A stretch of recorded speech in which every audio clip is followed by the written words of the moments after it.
This port wasn't just infrastructure. It was a $20 billion lifeline. Every day, thousands of containers moved through here. Fuel, food, weapons, trade. But on this night, the sea felt unusually quiet.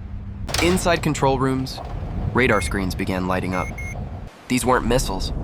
They were drones, and dozens of them. For hours, the port stayed under constant pressure. Conveyor lines stopped. Cranes went dark, one by one. Out at sea, ships were watching silently. No signals. No identification. Shadow ships. Then came the moment everyone feared. A 150-kilogram bomb released toward the heart of the port. Seconds of silence.